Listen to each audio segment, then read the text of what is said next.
Baik, bismillahirrahmanirrahim. Kita akan mulai membuat website kita dengan menggunakan yang namanya PHP dan juga MySQL. Kalau tampilan kita kemarin ketika kita akan merubah datanya ya, kita perlu membuka file HTML yang kita miliki, kemudian kita edit satu persatu dari kontennya. Misalnya kita akan merubah di bagian sini, maka kita buka HTML yang kita miliki, kemudian kita edit.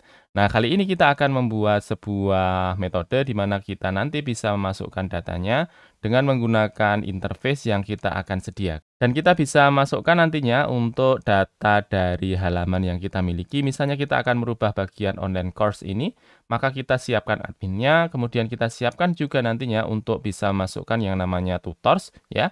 Data dari tutors bisa kita masukkan dari halaman admin, kemudian kita masukkan partners, kita bisa upload gambarnya, kita bisa upload logonya, dan kita bisa sediakan namanya nantinya. Kemudian di bagian bawah nantinya kita akan sediakan untuk halaman kontaks. Dan kita akan siapkan nantinya dengan menggunakan, yakni adalah PHP untuk bahasa pemrogramannya, dan MySQL sebagai database-nya. Dan karena kita memerlukan yang namanya PHP dan juga MySQL, saya akan menggunakan yang namanya XAMPP. Dia bisa kita gunakan untuk lokal server, di mana kita bisa punya di dalamnya, yakni adalah PHP dan juga MySQL. Kalau teman-teman belum punya yang namanya XAMPP, silahkan menuju ke halaman apacfriends.org, kemudian /download.html. Di sana sudah disediakan beberapa contoh XAMPP yang bisa teman-teman download.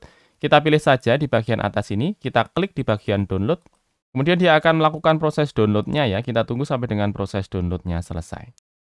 Baik, proses download dari XAMPP sudah selesai, kita double klik saja. Ya, kemudian kita klik di bagian yes, kita oke saja, kemudian kita klik di bagian next, kita klik next lagi, kemudian kita arahkan ke folder di mana kita akan melakukan instalasi dari XAMPP yang saya miliki. Ini silakan diletakkan, misalnya dipakai sesuai dengan yang disarankan oleh XAMPP bisa saja. Misalnya saya arahkan ke D, karena di bagian C saya sudah ada 2 XAMPP ya. Saya arahkan ke D misalnya, kemudian saya klik bagian next. Kemudian saya pilih ya, di sini bisa English ataupun Dutch, itu mungkin bacanya. Kemudian kita pilih saja bagian English. Kemudian kita klik bagian next, klik next lagi, kemudian kita klik yang berikutnya, yang ini adalah next ya. Sebentar, kita klik next lagi. Ya, kita tunggu sampai dengan dia selesai melakukan instalasi dari yang namanya XAMPP. Baik, XAMPP sudah selesai ya, kita download dan juga kita install, kita klik di bagian finish. Nah, dia sudah menampilkan beberapa panel di sana, ada Apache, MySQL, FileZilla, Mercury, dan juga Tomcat. Kalau kita akan menggunakannya di lokal kita cukup install dan juga jalankan yang namanya Apache dan juga MySQL. Kalau kita mulai dari awal, kita klik di bagian Start ini, maka dia akan menjalankan yang namanya Apache. Kemudian kita klik lagi di bagian bawah, maka dia akan menjalankan yang namanya MySQL. Nah, selanjutnya kita akan install yang berikutnya, yakni adalah editor untuk kita gunakan di komputer ataupun laptop yang kita miliki. Untuk editor kita akan menggunakan yang namanya Visual Studio Code ya. Silakan teman-teman akses di visualstudiocode.com. Kemudian kalau sudah kita klik di bagian download for Windows ini, saya menggunakan yang namanya Windows. Klik di bagian tombol sebelah kiri di bagian tengah ya, ada tombol yakni adalah download for Windows. Diklik saja. Maka dia selanjutnya akan melakukan download dari Visual Studio Code. Kita tunggu dulu sampai dengan proses download Visual Studio Code selesai. Kalau misalnya Visual Studio Code sudah selesai kita download, kita double klik saja. Saya jalankan, kemudian saya klik di bagian next ini. Saya klik next lagi, kemudian saya klik bagian install. Kemudian saya klik bagian finish. Baik, untuk Visual Studio Code sudah selesai kita install di laptop ataupun komputer yang kita miliki. Kalau Visual Studio Code sudah selesai kita install, ada sebuah package yang menarik untuk kita bisa install di sana. Teman-teman bisa arahkan kursornya ke bagian kiri, kemudian klik di bagian extension. Kita klik saja.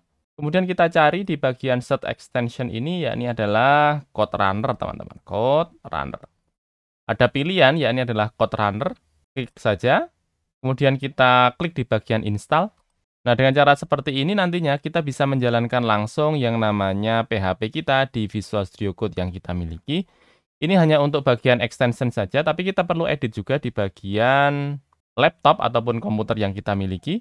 Ini kita minimize dulu, kemudian kita cari di bagian pencarian ini, kita cari dengan menggunakan tulisan environment variable.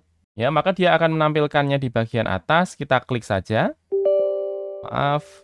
Ya, kemudian kita klik di bagian bawah ada environment variable. Kita pilih, kita lihat di bagian sistem variabel ya. Kemudian kita cari bagian yang bertuliskan path ya. Ini adalah path-nya. Kita klik edit. Berikutnya kita akan tambahkan path baru ke arah PHP yang kita install tadi. Kita klik di bagian new. Kita klik di bagian browse. Kemudian kita cari lokasi di mana tadi kita install yang namanya XAMPP ataupun PHP kita tadi. Saya letakkan di C ya, C, kemudian saya letakkan di XAMPP, kemudian saya letakkan tadi di PHP, ya, saya letakkan di sini tadi PHP-nya. Kemudian saya klik di bagian OK. Jadi diarahkan ke lokasi folder PHP dan di dalam yang namanya XAMPP yang tadi sudah pernah kita install. Kemudian kita klik di bagian OK. Ini kita OK lagi. Ini kita OK juga. Kemudian sekarang misalnya kita akan buat script baru di Visual Studio Code yang kita miliki tadi. Ini kita minimize. Kemudian saya klik di bagian file, new file. Saya save, Ctrl S. Kemudian saya cari XAMPP kita, C, XAMPP2. Kemudian saya masukkan misalnya di htdocs. Saya buat file baru, misalnya adalah coba.php. Kemudian saya klik di bagian save. Kemudian saya buat tag. Di sini saya tuliskan echo halo dari Visual Studio Code. Kemudian saya klik di bagian run ini yang tadi sudah kita install dengan menggunakan package dari Code Runner. Saya klik di bagian run code ini. Kita lihat hasilnya di bagian bawah, maka dia sudah menampilkan halo dari Visual Studio Code. Dan ini kita jalankan dengan menggunakan extension yang namanya Code Runner. Baik, selanjutnya kita siapkan ya untuk bagian-bagian yang akan kita buat di website kita kali ini. Ini coba kita minimize, kemudian saya akan buka yang namanya Visual Studio Code. Yang pertama kita siapkan nantinya adalah admin untuk halaman ya. Admin halaman akan menyimpan, ya ini adalah tulisannya, misalnya bagian home, ya ini akan kita masukkan ke dalam admin nantinya. Kemudian course, tulisannya akan kita masukkan ke dalam admin ya. Kemudian kita lihat ke bagian bawah ada tutors. Kita akan siapkan nantinya untuk admin tutors. Oke, kemudian kita scroll ke bagian bawah lagi. Ya, kita siapkan nantinya adalah admin partners. Kemudian kita scroll ke bawah lagi. Kita akan siapkan nantinya untuk bagian kontak. Ya, kita akan siapkan 4 admin nantinya, halaman, tutors, partners, dan kontak. Dan kita akan tambahkan satu lagi, yakni adalah untuk login. Nah, setidaknya ada 5 hal ini yang akan kita buat nantinya di website yang akan kita buat. Teman-teman kalau misalnya punya ide untuk menambahkan fitur yang baru, silahkan sampaikan di kolom komentar. Terima kasih, nama saya Adi Wirawan. Kita akan berjumpa lagi di video berikutnya untuk membuat website kita dengan menggunakan PHP dan juga MySQL. Wassalamualaikum warahmatullahi wabarakatuh.